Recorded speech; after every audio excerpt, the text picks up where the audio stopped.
Many people around the Great Lakes, especially in Chicago, have no clue that there's a population of beluga whales living in the St. Lawrence. So step one is sort of saying, you know, the animals in Shedd's care, the beluga whales that you can come to see because they're cute, because they're wonderful, because your kids want to see them, are really important ambassadors that represent the wild counterparts that they have, like the population in the St. Lawrence. They are the southernmost population of beluga whales, and they're in the Great Lakes and St. Lawrence watershed, which is so remarkable to people. They don't understand. They're used to the brown and silver fish, which are fabulous.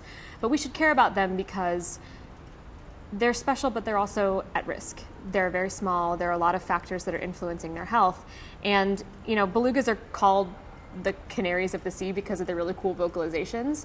But in a lot of ways, for the Great Lakes and St. Lawrence watershed, they're kind of the canary in the coal mine, in the fact that, you know, they're a really, really great reflection of the health of the system itself. So if that population is struggling, that means the system might be struggling because we're all connected. They're literally downstream from Duluth, from Chicago, from Cleveland, from Toronto. The entire system is connected. So if you care about the health of the Great Lakes ecosystem, water quality, animals, whatever inspires you, you should care about these beluga whales.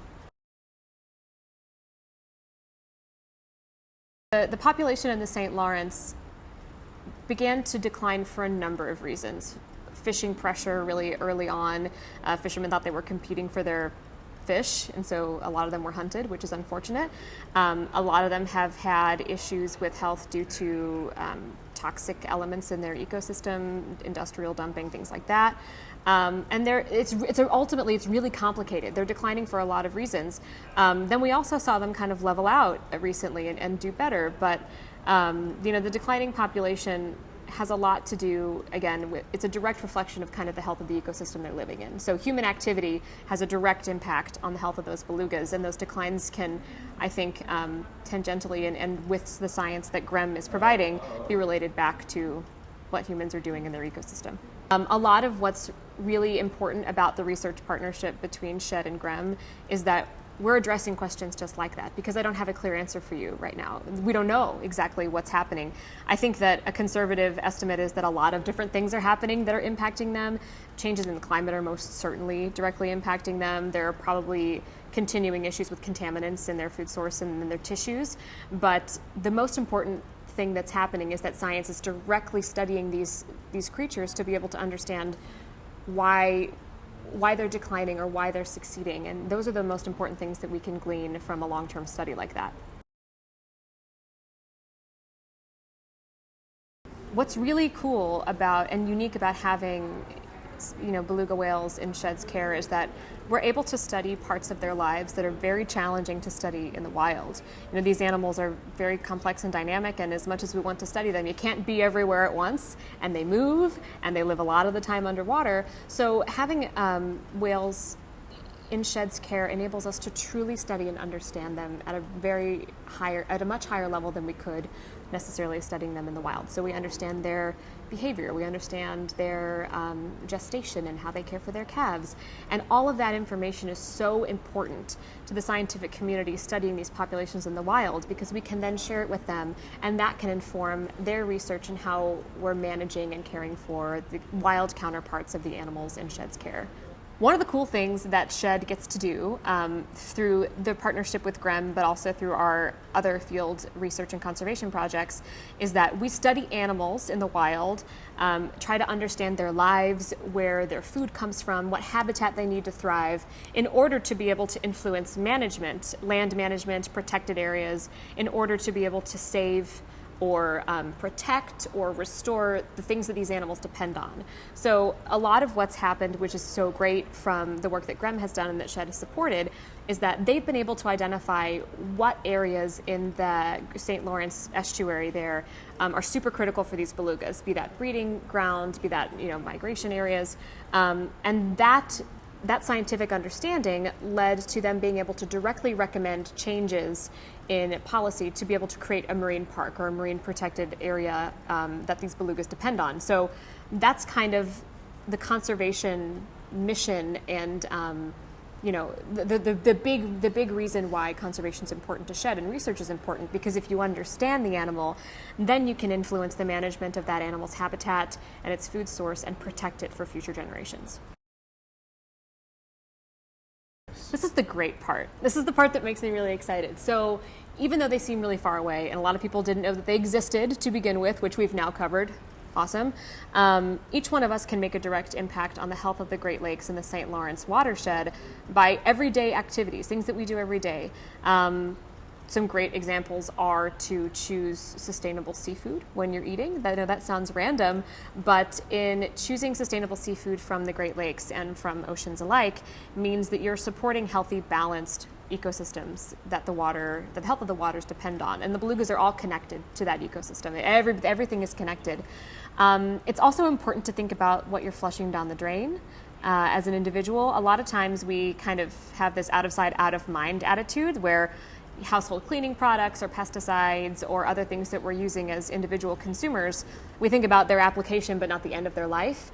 And everything collects downstream. And the belugas that live in the St. Lawrence are literally downstream from us in the Great Lakes. So I urge people to think about their personal behaviors and the things that they use on their day-to-day lives that they wouldn't want impacting wildlife, and to try to change those behaviors, because eventually, all roads lead to the ocean, and all that wastewater ends up having a significant impact on wildlife. I walked into our Abbott Oceanarium to just take a peek at our beluga whales, and what I saw there were children and adults alike looking at this animal, and you just see them change. You see this amazing connection when they see a creature that they can relate to. They think, oh my goodness, this is a mammal like me. They can see family groups. They can see the way that they interact and how dynamic their lives are. You see them make that personal connection, and it's truly transformative. And I think that's what's really unique about them, is that we relate to them, they're amazing, and they're also just this really, really dynamic and important window into the health of the ecosystems where they live. And so I think it's both that we can relate to them and that they're so truly distinct and beautiful. I mean, the white whale's gorgeous. But I think we can also understand that if we relate to creatures that are so similar to us, those animals live in areas, that need our help and that are dependent upon human activity to thrive. So it's important connection personally and about conservation overall. The most important thing that I want people to know is that beluga whales, sturgeon, sea lamprey, we do have some of those in our care. They're fabulously fascinating and an important Great Lakes story. So everything from beluga whales to sea turtles to sea lamprey, all of those animals have a story and they have a role, and they have this unique ecosystem that they're a part of and that they depend on, that humans are a part of too. So for me, the biggest thing that I can say to people is that you are a part of nature, whether you think about that every day or not. You're a natural being, you're a mammal, just like beluga whales, and because of that, you have a responsibility to think about yourself as a part of that ecosystem that you're caring about. So those beautiful animals that you're witnessing at Shedd, that are inspiring you, that are piquing your curiosity and your interest, they're related to you in a much more close and intimate way than you even think. So I encourage people to think about belugas in that way. They're very close to us, both because they're mammals and because we're all a part of the same natural world that relies upon each other. I can't tell you exactly what that would look like, but it would mean that there were some really big changes to that ecosystem that probably don't bode well for us.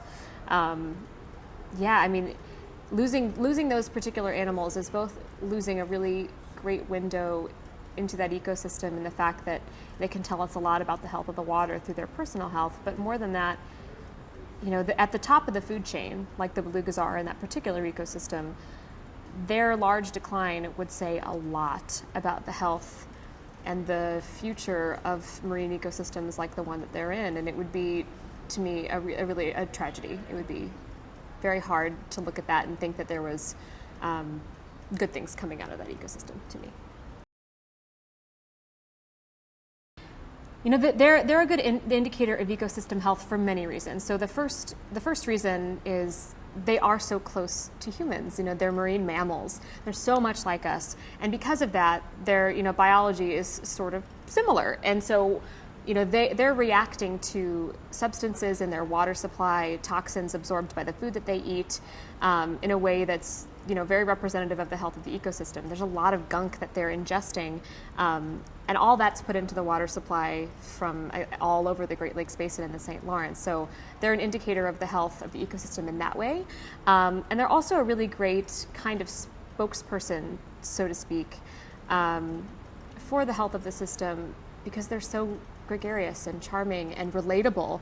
And a lot of people, it's hard to get folks excited about water quality and microplastics and sometimes even sturgeon, which are such cool fish, because they just don't have any frame of reference for aquatic ecosystems. But when you throw a beluga in front of them and say, this animal, this surprising, beautiful, entertaining animal that we can relate to so closely, is a part of this ecosystem, and it's struggling, or it's doing great, or whatever the current state of that population is, but it's a direct reflection of the human activities in the Great Lakes that are causing the changes in the ecosystem. The correlation between the belugas in Shedd's care and the belugas in the wild is an interesting one. So on the one hand, Shedd directly supports the conservation and the rescue and rehabilitation of belugas in the wild through our partnership with GREM, which is the Group for the Research and Education of Marine Mammals out of Tadoussac in Quebec. So we directly support their work. They're doing, and have been doing for 30 years, incredible research on understanding that population of belugas that lives in the St. Lawrence, and we directly support them. So essentially we're saying, the animals in our care are kind of ambassadors or representatives for that species, so that people who can't see belugas in the wild can come to Shedd Aquarium, connect with that animal, and that can be sort of the catalyst or the inspiration for them to care about the wild animals that they would not necessarily be able to see otherwise. So we're both contributing to the research and the care of these animals, and the study of them to further their species, but we're also providing that really important inspiration, that connection, and also that storytelling mechanism to reach the roughly 2 million people that come in our doors, and the many, many more that we reach via online and other audiences.